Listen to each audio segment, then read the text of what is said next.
United States government has lost 6 nuclear weapons, not retired them, not dismantled them, lost them the way you lose a sock. One of them is a hydrogen bomb roughly 100 times more powerful than Hiroshima, and it has been resting in the mud off a Georgia beach town since 1958.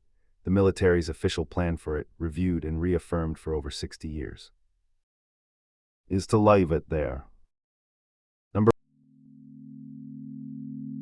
8. The country that lost its prime minister. In December 1967, the serving Prime Minister of Australia, Harold Holt, went for a swim at a beach he said he knew like the back of his hand, and never came back, not politically, physically. The leader of an entire country walked into the ocean in front of witnesses and simply vanished. What followed was one of the largest search operations in Australian history.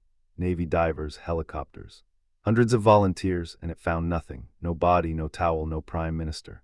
Australia swore in a new leader while technically unable to prove the old one wasn't just out. The conspiracy theories arrived immediately. The most popular one claimed he'd been collected by a Chinese submarine, which would make him history's most senior defector to arrive wearing only swimming trunks. The official verdict, decades later, was accidental drowning. And then Australia designed a memorial, something to honor a man last seen disappearing into deep water, and the city of Melbourne opened. The Harold Holt Memorial Swimming Centre. People swim in it every day, some of them do laps.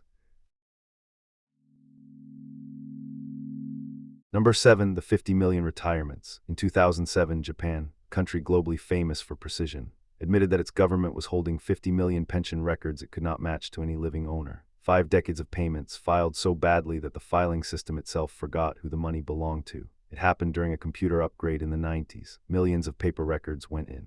And what came out was a mountain of contributions with no names attached. Names misspelled, birthdays wrong, entire careers of payments orbiting the system like lost luggage.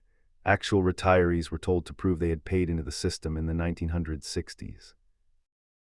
With receipts, the scandal helped vaporize a government at the next election, and an army of clerks spent years matching records by hand.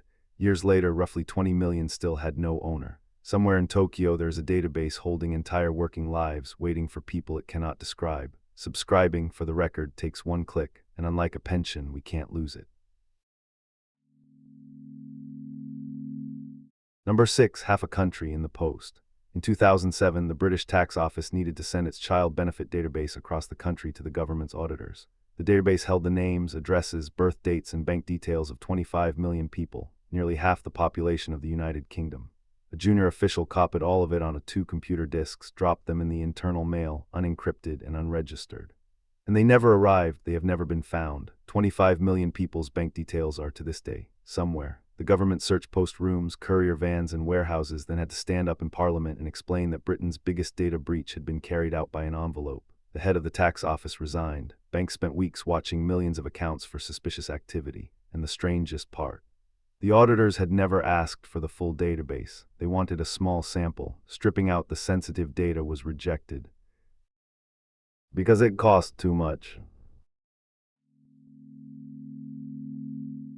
Number 5. The jewels nobody guarded. In July 1907, 4 days before a state visit by King Edward VII, Dublin Castle discovered that the Irish crown jewels, diamonds, rubies, and emeralds set into royal regalia, had been stolen from the castle safe. The safe was supposed to sit inside a fortified strongroom. It didn't, because when the strongroom was finished, someone finally measured the door in the safe.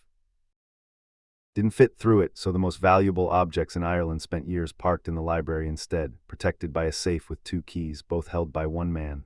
A man whose friends had once, as a joke, put the jewels on him while he slept off a party.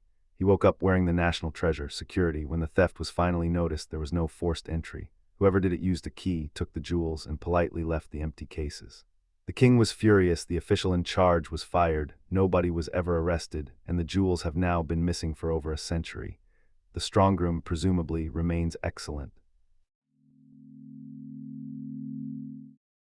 Number 4. The missing pieces of the moon. In the 1970s, the United States gave away pieces of the moon, small Apollo fragments mounted on plaques handed to 135 countries and every American state as goodwill gifts.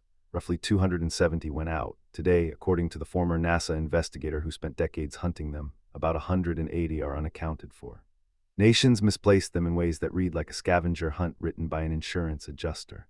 Malta's was stolen from a museum in broad daylight. Romania's was reportedly quietly sold. The one given to Honduras ended up with a smuggler asking $5 million for it and was recovered in a sting where government agents posed as buyers. And Ireland's moon rock survived a fire at the observatory holding it, then was swept up with the fire rubble and hauled to a city dump, which means there is, officially, a piece of the moon in a landfill outside Dublin. It's still there, nobody's gone to get it. Number 3, the day NASA taped over the moon landing, the original recordings of the most watched television event in human history. The raw, high-quality footage of Neil Armstrong's first steps on the moon no longer exist because NASA erased them, not lost in a fire, not misfiled, erased, deliberately, to reuse the tape. In the early 1980s, the agency ran short of blank magnetic tape. And someone made the economical decision to wipe old reels and record fresh satellite data over them.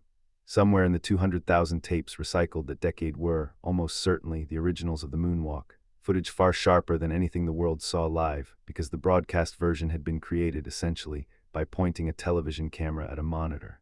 NASA quietly searched archives on 2 continents for 3 years before admitting all of this in 2009, so the moon landing you've seen is a copy of a copy.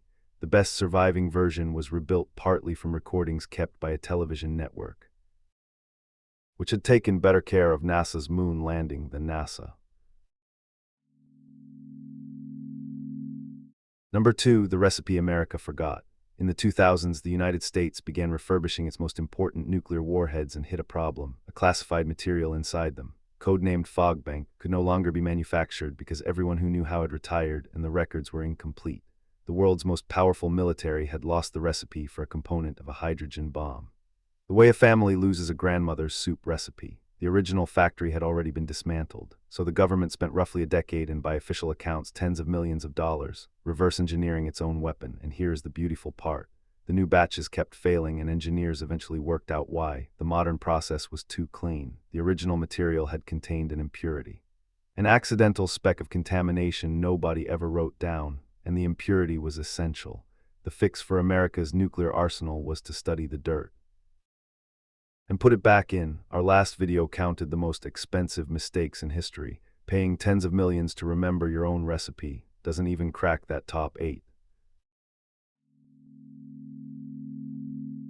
Number 1, the 6 missing nuclear weapons. Since 1950, the United States has lost at least 6 nuclear bombs that have never been recovered. That is not a conspiracy theory. It's the Pentagon's own accounting. Bombers broke apart in storms, jets collided midair, and in 1965, one attack plane simply rolled off the deck of an aircraft carrier.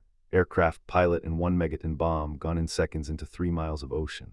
The Navy said nothing for 24 years, then admitted it had happened. 500 miles from land, they said. It was later established to be about 80 miles from Japan.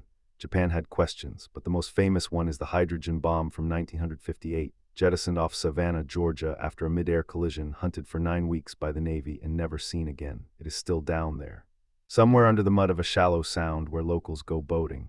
The military's official position, restated decade after decade, is that the bomb is safest exactly where it is, and that digging for it would be more dangerous than leaving it. Sleep well there, professionals. One last thing, every government in this video had one job: know where the thing is, so we're keeping our expectations achievable. The like button is directly below this video. It cannot be sunk, erased, stolen, or mailed. Press it while you still know where it is. And if you subscribe, we promise to keep better records than Japan. Thanks for watching.